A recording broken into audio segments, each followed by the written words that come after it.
Welcome, folks. Fred Gleek back here again with Bill DeWeese for our weekly roundup on Bill's Week. So, Bill, tell us about it. Fred, it was a good week. Financially, hold on a second. I'm going to take out my earbuds here. I'm getting some feedback from myself.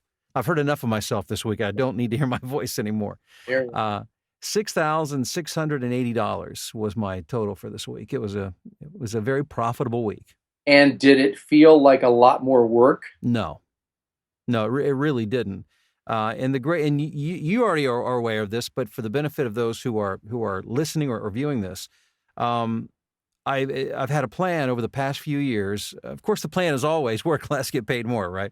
Yep. That's a good life philosophy. I like that. Good business philosophy. So I've been working very hard over the past few years to do a couple of things. Number one is to cultivate better paying clients through my auditioning and marketing.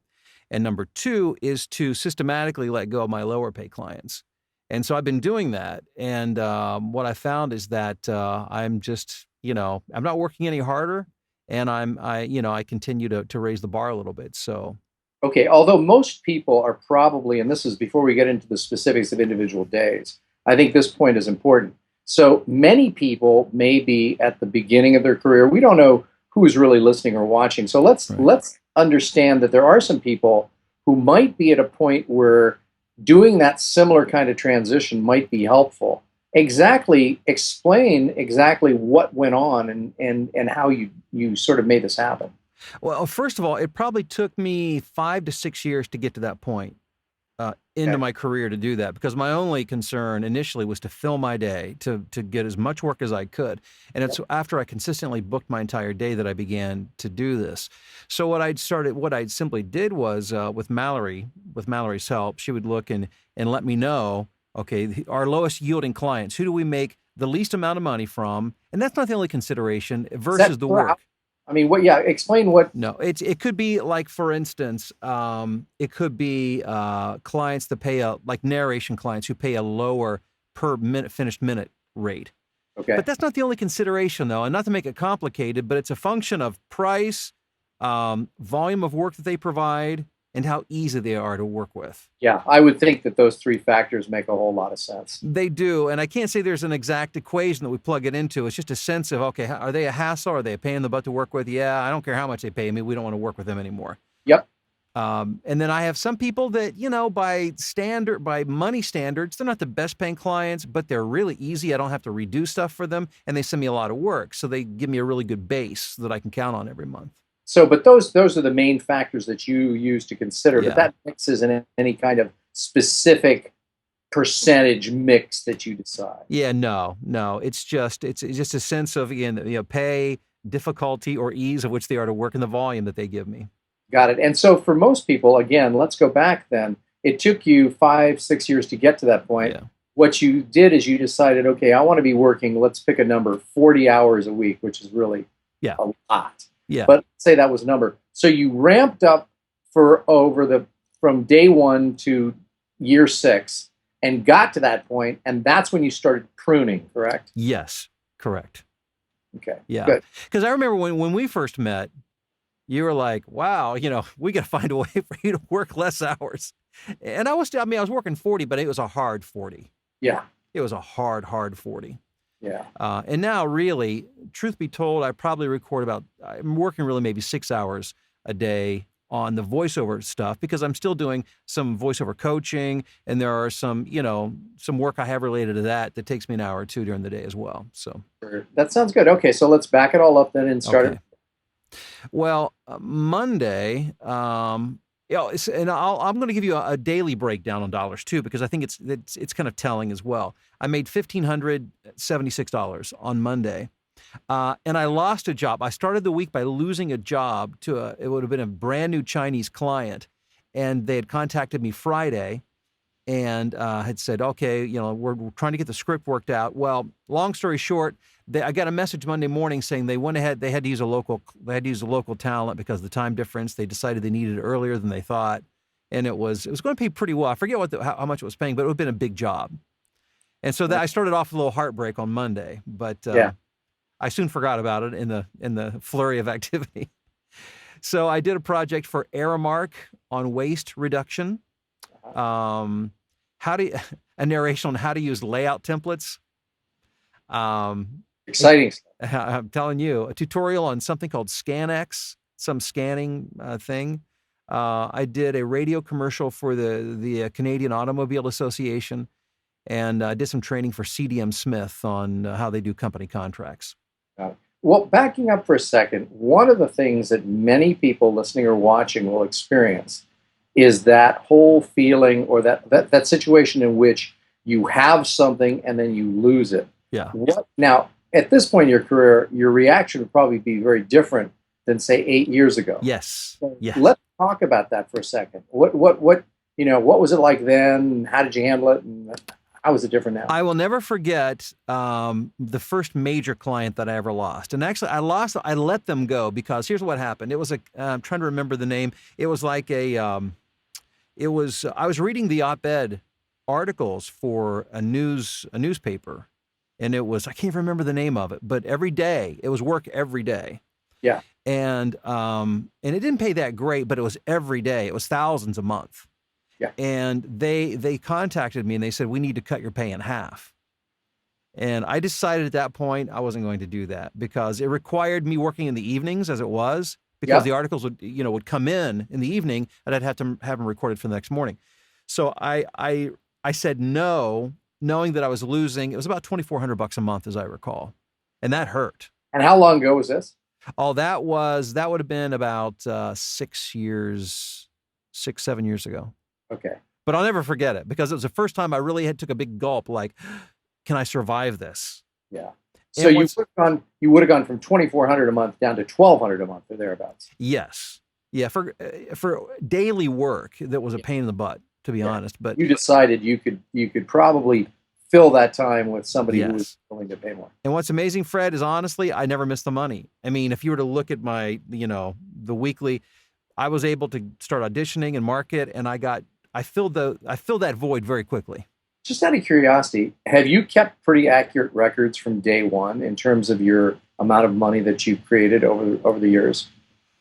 Not on a week-to-week basis. I mean, I've got the ball, like in my book that how to start and build a six-figure business. I have like the yearly breakdowns, but I couldn't give you like a weekly. That I don't have. Still, but now, since we've been doing this, now we start to get that. But we had sort of in the early years the yearly breakdown or the yearly progression, and now we have it weekly. Right. Yeah. So I am. We're progressing, but I have lost. Go back to your point, though. I've lost a lot of money. At one point, I remember a few years ago, I sat down and just figured it out, and it was well over $60,000 annually in clients that I had lost. But I'd gained way more. And when I say lost, part of that I mean I let go too. It's not. Okay, so we finished then. Anything more on Monday that you had? No, that was it. Okay, so moving on to Tuesday. Tuesday, I made just over $1,200. I did a project management training course. I picked up a new client through Voice123 for this platform called Who Knows. It's a knowledge management software thing for corporations. And as a matter of fact, that's who I was on the phone with right before we called, doing some pickups for them. Something called, Aptian Ross. It's a company, I got this through a company I contacted years ago. I directly contacted this production company in Baltimore. And I had ISDN at the time, and we did ISDN sessions. But now they're losing all their talent are losing their ISDN because it's being phased out. So we did it over Source Connect now. So that was and that worked just fine. Yeah, it worked really well. And that costs how much versus ISDN? Source Connect now is $0. It's in beta right now. It's like I'm a beta tester, so it doesn't cost me anything. And remember remember all that hassle you had a few years back with the ISDN line? How much was that costing at one point? Well, my monthly rate was $45. And then they wanted AT&T wanted to switch me. They wouldn't allow me to have a residential account when I moved. They said I had to now upgrade to a business account at $400 a month. You said stick it in your ear. I said, no, I don't think so. So done with that. I did some training for ISO 9001. I did a commercial for a company called Superior Auto and another narration for Cisco on deal shaping. Okay. So that was Tuesday. Okay, and on to Wednesday. Wednesday, I made $1,383. Mhm. and I did regulatory change control requirements training for nuclear power plants. Exciting. Again, Mm. stuff that you know inside and out because of your nuclear engineering Yeah. background. If you take nothing away from these podcasts, know that you don't have to actually be a or subject matter expert to do this stuff. Uh, Thank God. Um, let's see, I did it's called Future Delivery POS training. It had something to do with point of sale training for some store. I did a couple of online scripts for jacuzzi.com. Uh-huh. Your pals over there at Jacuzzi. I did some training for Sam's Club. I did a local public service announcement, an anti-drug public service announcement that was sponsored by a local sheriff someplace. And then more training for Intel and Cisco. And I did a small local commercial for a First Financial Credit Union. Got it. And that's a 30-second spot? And that was a 30-second spot, right? Yeah. Thursday, I made $1,372. Yeah, if you notice the progression here, it's since 5,000 a week is the goal, then 1,000 a day is the goal. So you're consistently just bumping over that. Yeah, and what's Got it? crazy, I mean, there's not a huge swing from day to day. Yeah. To me, that's the big takeaway for me this week is that, I mean, if you go back and if you follow this and listen, to me, it's amazingly consistent. It's almost like having a job. I mean, a really good paying job, but in terms of, there's no wild swings from even day to day. Yep. Okay. So then. Thursday, did on hold for a cosmetic surgery office in H.B. Fuller. I did some training for GMC, something about their internal processes. A little explainer video. I did some narration for a lotion called LifeCell for their website. I did an explainer video for a car dealership for their website, and then did some more training for Aramark. Got it. And again, that was a 1,300-ish. That was 1,372 to be exact. Yes. And so today, even though you're not quite done with the day yet, are you? No, actually, I think it's, let me check. Let me look on my phone real fast. But no, yeah, I'm done for the day. Usually at Fridays about 2:00, things really start to die down. Usually, not always, but yeah, I have nothing else to do today. And I've made $1,145 today. So still over 1,000. And you made that how?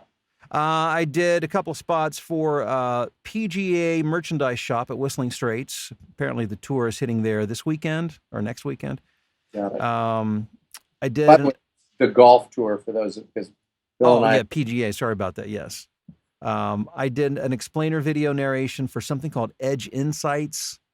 The coolest job I did today, maybe this week, was for Home Depot. This is, by the way, I picked this up a new client through Voice 123, 2 new clients this week. For Behr, they're the exclusive seller of Behr, BEHR paints. Yeah. And I did a commercial that's not for broadcast. I assume it's going to be used on web. Mm-hmm. So I did that for them today. That was pretty cool. And then I did a little local commercial at St. Louis area for McBride and Sons Home. I'm their voice. And then I did something for ASA 3D commercial plumbing system training tool. How to plumb in commercial environments.